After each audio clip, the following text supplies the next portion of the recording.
They were even telling me, they're like, "Are you sure you are not an art student?" I say, "No, me and this HIV, I must find cure to HIV. That is my calling in life, to find cure to HIV.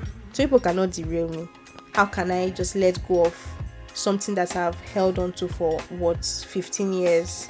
Can you imagine how many parents you would tell that after all the money they've spent, you want to leave your course incomplete and go and be snapping people?" Hey, wee! Hi guys, welcome to my channel and welcome back to my channel. If this is your first time, my name is Rosemary and I am the Black Scribbler. And yeah, on this channel we talk about self-help, mental health. We have conversations that enable you to become the best version of yourself so you can live your best life. So if that interests you, do not forget to subscribe, hit the notification bell so you are notified when I post a new video on Mondays and Thursdays. Okay, so from a very young age, right, I've always wanted to be a pharmacist. Like, actually, I wanted to be a scientist.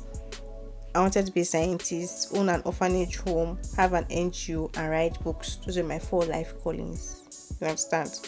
So they kept asking, like, when you ask children, what do you want to be when you grow up? I say scientist. What do you want to be when you grow up? I say scientist. And that's so that the scientist thing is not like it's changing, Oh yeah, why do you want to be a scientist? My mother now asked me, why do you want to be a scientist? And I've said, because I want to find cure to HIV. My mother now said, oh, okay, that makes sense. There is no course that is called scientist, but there is a course called pharmacy.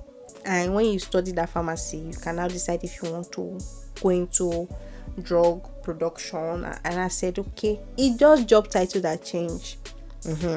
The cocoa of what I want to do, my life mission to find cure to HIV is still the same, so no problem, I'm fine. So now I now started focusing. They asked me, what do you want to be? I said, I want to be a pharmacist. What do you want to be? I want to be a pharmacist. And I said, okay, I'm happy for you, congratulations. So I wrote jam, passed jam, and then went to write pursue me for Uniben. Uniben now said, hello dear, it's good to have dreams, but let me help you redirect your future. From where they call it, Uniben now gave me physical health education. They don't even give me biology or chemistry. Like, that thing used to pain me. They said you can be a PE teacher. What do you do when you study physical health education? They don't even give me physiotherapy self. Let me say, okay, I understand where I'm going to. Like, what do you do with physical health education? So it's to be a teacher. As usual, if you not enter this thing, you write jump another year. So we're already gearing up to write jump another year. My dad's friend now said that, instead of me sitting at home writing jam, that I should go and do A-levels. That's why they not carry me to Lagos to go and do A-levels. I entered now. They say, what do you want to study? I say pharmacy. I say, okay, you're a science student. These are the courses you do. You do maths, biology, chemistry, and physics. And I said, okay. I went to do my A-levels and I failed. I failed woefully. The way I failed the A-levels, I had U, I had CEU. So my vice principal now said, like this now, are you sure you don't want to change from this pharmacy? I said, no, this pharmacy, we die here. I must be a pharmacy student. Even my English teachers, because funny enough, I joined what did I join? Like the writing club. I've forgotten, Oxpress. So I joined Oxpress writing club, and I even went for one writing show thing. I won award. They were even telling me, they're like, are you sure you are not an art student? I say, no, me and this HIV, I must find cure to HIV. That is my calling in life, to find cure to HIV. So people cannot derail me. They say, okay, we like that you are persistent, even though everything about you is telling us that we are not a science student. But sure, go ahead. It's not us that will tell you not to have dream and ambition. So Miss Subana said, my vice principal, she now said that I should do foundation year. So for A levels, the pass mark is 60. So you get C is 60. For foundation, pass mark is 50. So she was like, and it's almost the same thing. Then the schools, NCUK schools, are kind of pre-selected, so it's gonna be easier and everything. So I was like, fine, no problem. My father to say fine, my mother to say fine, everybody say fine. Oh yeah, continue. And I did it. I passed. I had A star AAP. I was like, you see, I told you that it's pharmacy. I will find a cure to HIV. They say, I'm very happy for you. And I got admission. Got admission to University of Bradford. First year, second year. And I call my mommy. I say, mommy, please, oh, it's like I really made mistake. Now I understand what people are saying. This pharmacy is not for me. I didn't do it again. My mother now said, you don't want to do it again? I said, no. My mother now said, okay, we'll call your father now. Me calling my mother, I was thinking she would help me go and talk to my father. But no, she said, this is your battle. You carry your cross by yourself, you know? So, and I called my daddy. I said, daddy, see, I don't want to do it again.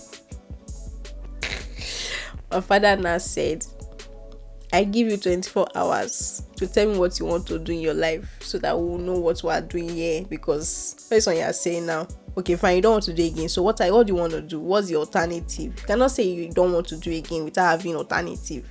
So, and I went to meet Timmy, my friend. I was in tears. I was like, Timmy, look at my life. Oh, help me.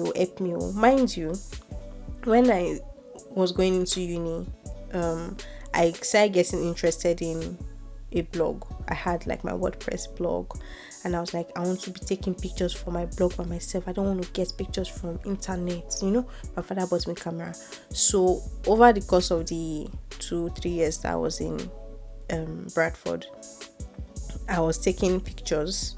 So I started with plants and all of those things then, and I started doing like photo shoots for my friends and little birthday coverage. And I was also like very into the media team in church. So every Sunday I'm taking pictures, editing the pictures for Sunday service and everything. So, you know, like that.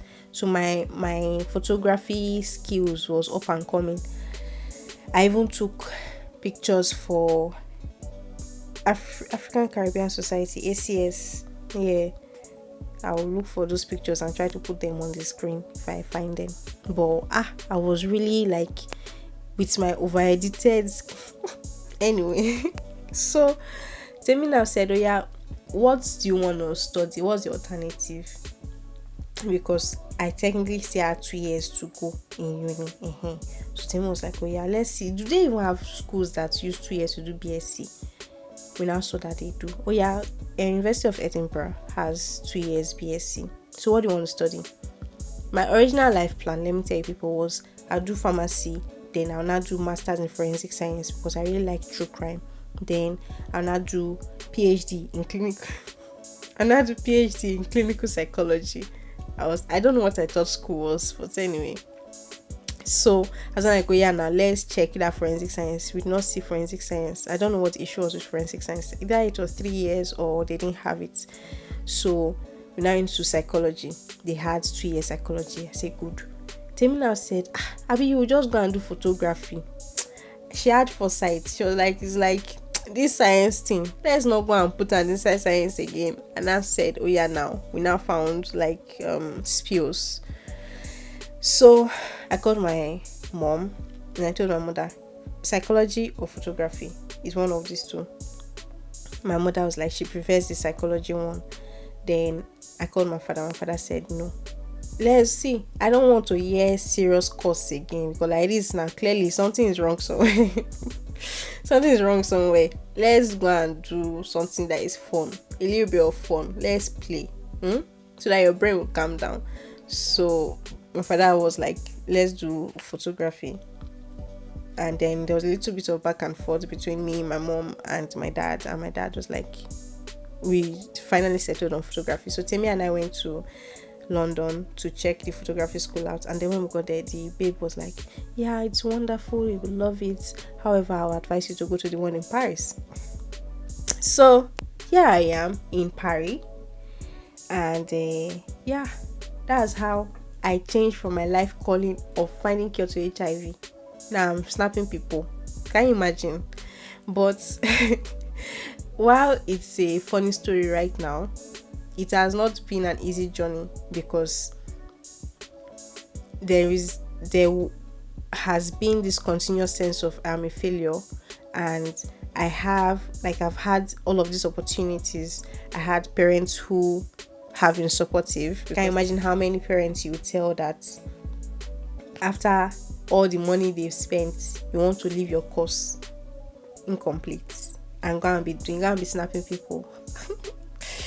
Hey, we all need to learn to pivot in life. Plans change, things change. What you want might not be what you need, you know. I was very steadfast in wanting to be a pharmacist, and even though along the way there were clear indications I was more interested in writing poems, writing articles, and I can talk for Africa. Like, you would think this person is clearly not a science student, you know.